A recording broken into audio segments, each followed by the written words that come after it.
Okay, good afternoon all. This is Mathew Palmer with the Durham Public Schools here in Durham, North Carolina, and wanted to give folks an overview on our school boundary project that we've embarked on here. It is a partnership both with local partners here in Durham, state partners, and really national partners as well. So I wanted to give folks a sense of what we've been working on in relationship to a long-standing 100-year-old conversation in Durham around growth, equity, and access to public education. These are the children that we service. Durham is home to a total of 50,000 school-age children, of which Durham Public Schools services 33,000. Of the 33,000 students that we service, and provide education, transportation, and food for, approximately 64% of our students are free and reduced lunch eligible. 81% are identified as either African American and or Latino. So we have a unique opportunity, and it's important before we talk about children and how we support children that we remember what we do and why. I love this picture. Mary's seen it many times, but great picture. It makes me laugh, it makes me dream a little bit. So, big picture, we have been doing a lot of work in Durham over the last 6 months. We had our first boundary project adopted by our board to change boundaries of 5 schools in fall of 2019. Right on the heels of that, one of our largest affordable housing complexes went offline with natural gas leaks, and we had to relocate those families and then find ways to adjust. We also had one of our schools go offline with the boiler that failed, and then worked closely with our county commissioners to approve a $500 million capital program in February. That all happened right before COVID. Our boundary project is intentionally designed around 3 phases. The first phase was sort of working with our board on how to do this. And the question that I'm sure many are asking is, why would you change boundaries, especially during a global pandemic? Well, right now, 22 of our 30 elementary schools with their base school boundaries are at or over capacity. Some of them severely so, by hundreds of students, to the point where we've already maximized our mobile classroom inventory, and it's really, it's gone from critical to crisis. So we have to continue this work, and wanted to give you all a sense of how we're doing it. We are mid-project here, just beginning the first steps of phase 2, which is a system-wide evaluation of elementary school boundaries and how we'll use a couple of innovative tools that you'll learn about today to talk about how this work can be done, and done in a transparent and participatory way. So our Board of Education provides the school system vision, priorities, and parameters around student assignment and school boundaries. Our county commissioners provide funding to support that vision through general obligation bonds, limited obligation bonds, and other financial mechanisms like our lottery system. We as administration have designed an equity-focused process and plan and are providing quality data to ensure that the collective effort here between the Board of Education, the county commissioners, and our DPS administration is working in a coherent, coordinated fashion to engage our students, our parents, and the community in how school boundaries may look and should look when we come back to a new normal, whatever that day may be. So, well, initially we thought this would be sort of perhaps a few-month delay with COVID. I think we're all coming to the recognition that we talk about resilience and collective adaptive capacity. That is built through trust and understanding and working together. And so in some ways, COVID is an opportunity to pivot to a new version of what Durham Public Schools may be. So our strategic plan, element 5C, explicitly calls out strategies and goals for arriving at 100% of our elementary students having a seat in the building, not in a mobile classroom, anything like that, but that we have enough seats for every student. After joining DPS, I led through an adjustment on some of our strategies of how we get to that stated goal, evaluating our priorities around redistricting. We've done that. We'll share some of that today. The site-based solutions, which are identified in our capital improvement plan. I'll give you just a little overview of that in a second. And then evaluating our existing system of school choice, student assignment policies, and school boundaries and magnet priorities at all three tiers, at all three levels. That evaluation has started, but it's also ongoing. And I think what it speaks to is that school boundaries are only one component of a broader equity agenda, right? That if we're really looking at diversity, equity, and inclusion, we have to look at it sort of system-wide and look at all the components that lay into that. You can have wonderful boundaries on a census blog, but if you also interlay school choice on top of a base geographic school, you can have, at times, profound effects, and maybe even in an unintended way, on the outcomes that we see. That all leads to an integrated plan that's grounded in equity that balances programs, policies, and school boundaries. This is our approved capital improvement plan. It's a 10-year, $508 million capital outlay and cash flow analysis by year. What it really means for us is that by 2022, we'll be opening a new elementary school, 2023, a second elementary school, as well as a new high school, and renovating 6 elementary schools that we've prioritized on safety and security.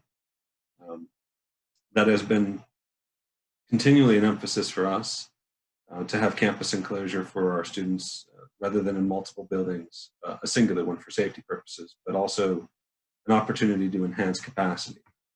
And then renovating 8 schools on top of that and growing those as well. So big picture, in the next 5 years, we're looking at renovating 14 schools, building 3 new schools. So, well, these are big sort of capital program initiatives. They do relate back to the need for us to reevaluate and redraw our elementary school boundaries, and then ultimately to implement those changes in a coordinated fashion so that when the new school is open, we're ready to go. School boundary implementation, school boundary changes and implementing those changes is rather complicated work, right? That this doesn't just happen in a vacuum and suddenly a light switch gets turned on. The communication that goes into this is fairly involved and requires a good deal of forethought. Now, fortunately, we're on an 18-month cycle here, so we're really just at kickoff of our phase 2. But we continue to work with our Board of Education on the parameters that will inform those values ultimately, that will inform our project. And so we approach this with respect to the history of intentional integration within Durham that stretches back 100 years. And while that's 100 years of history, there's also the now, and the here and now with the need to heal during and after COVID. This is a very uncertain time. Our conventional models of public participation, charrettes and community workshops and listening sessions, this all takes a revisitation during a global pandemic where social distancing is a mandate. And so we're not only designing tools from a technical sense, but also tools from a communication sense to bring the public commons into a digital form that is going to be a productive space. In doing so, we can develop a shared understanding of what's possible, make sure that data is accessible not only to those with PhDs and graduate credentials, but really to all members of our community, that we're framing information with not only numbers, but also the value of personal experience and stories. And then ultimately, we're empowering our board and our administration to lead our community through a much needed rethinking of our school boundaries, which were drawn in 1988 during a time of merger between a city and county school system. Again, if we do this well and we do this right, we'll be more equitable and resilient. And when we do come back, we'll be in a better position to service every child and make sure there's a seat for every child. Sort of a simple objective, but really, quite honestly, complicated in this context. So what we've done so far is grown our local partnerships. Historically, when we've done a boundary project in Durham, we've tried to go it alone as the technical experts in the room, the folks that have all of the credentials and credibility and ethos of advanced education leadership. But really, this is a community conversation as much as it's a technical conversation. And so commissioned a sounding board of our local leaders and organizations. We're active participants in the update to it looks like they updated about every 15 years on the Durham Comprehensive Plan, both on the upstream side on residential development, but also on the downstream side of the approval of school construction projects and how we can begin to streamline those processes more efficiently.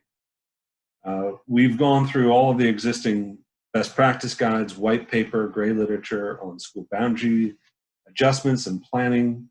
For our board, actually there was an attachment that EDS had put out, and in it they cited Los Angeles County Public Schools as sort of the benchmark for when you adjust boundaries every year, what does it look like? And ironically, Durham Public Schools was the counterfactual of what if you never adjusted school boundaries, what it would look like. And then accordingly, we've reached out to the authors to let them know that we made at least a couple changes to get us off that list. We're having national conversations like the one today with the American Planning Association, but also the National Coalition on School Diversity. Make sure we're looking at this from every angle and to find our colleagues and partners out there. We've been working with Austin and Oakland as two examples to identify what they're doing. And there's a lot of co-learning going on. That's, again, part of the objective for this webinar today is to just have a broader opportunity to have a conversation, to share with you all kind of what we're doing and to learn from you in a corresponding fashion.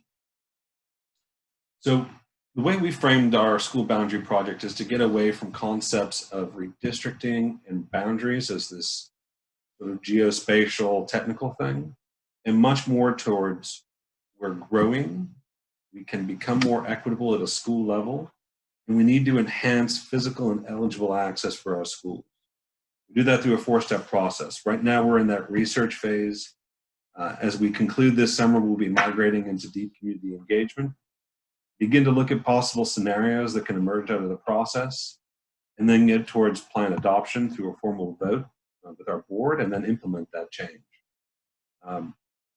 These are our principles for community engagement. They're fairly standard from a planning framework. I'm finding that they're very not standard in education leadership. To engage with respect, to listen, to understand, to build trust, and instill and ignite hope in the future. So as I said, we've got three main components of our plan. We have overcrowded schools, we're building new ones, and there's an additional 3,000 students on the way in Durham. So we're growing quite literally. And at the same time, our existing schools have wide disparities with respect to socioeconomic income at the household level, as well as race and ethnicity. There's also variability in our learning environment quality, as well as our staffing from a teaching perspective.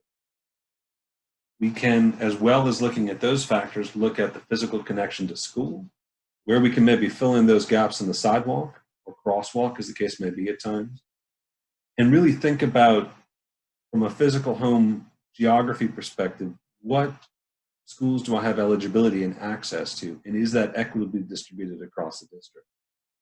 We have a couple of examples where we have thousands of applicants a year for just 2 or 3 open seats at a particular school, which tells you, one, that that program is in high demand, but 2, there's other things going on there. And so we need to kind of step back and look at all those factors in a coordinated fashion. So our project timeline, we've kicked off the gathering and analyzing phase this summer. Throughout this school year, it would be great to kind of continue this conversation with you all on what we're doing with respect to communication and participatory planning with the community, bringing folks along in the process. We'll round into our recommendations in the summer of 2021, and the intent is to have an adopted plan that fall. This is just a couple of our partners on here, which includes not only Mary and the 21st Century School Fund, but also Duke Center for Advanced Hindsight, a really interesting project coming out of behavioral economics with Dan Ariely, as far as when we talk about school boundaries and behavioral choice of where to send your children to. That might be where, as planners, our domain migrates more into behavioral economics, more of like a Don Shoup kind of idea, nudges and other things that we talk about in planning. And so we'll get that feedback this summer here. I think next month that final research report is due. And I'm excited to see sort of where a third-party research group will point us towards as far as school choice as a behavior in relationship to boundaries. Our local planning department is a part of this as well. Since joining DPS, I've been able to rebuild that bridge to the point where we have more of a functional working relationship. Fortunately, our planning department is a city and county department, which operates under sort of a interlocal agreement, which is actually quite advantageous for school planning, because then there's just one planning department as an external partner. And in theory, that would be even easier. We'll see if that actually bears out, but I think that there's real potential there. From community engagement, we've partnered with Bang the Table, which is an online participatory planning vendor out of Boulder, Colorado in Australia. We're just about to go live with our community engagement website, and that's going to be a nice vehicle for that public commons that we talked about earlier. As well as our local partners like Student U and DPSF. We want to ensure that that core planning question gets addressed, not only who's at the table, but who is not at the table. I think that's one of the main things that I've taken out of planning is it's easy to respond to the folks that have the loudest voice, but who does not necessarily have a voice, and what can we do to equalize footing and standing. And maybe there's something there with digital community engagement that can emerge out of this process if we're thoughtful on how we roll it out and engage with parents in the community. We'll go through scenarios eventually, and as I said, go through board adoption in the fall of 2021. So I'm going to end it there. I want to go ahead and bring you on as a co-presenter here. I'm going to stop sharing this PowerPoint and open up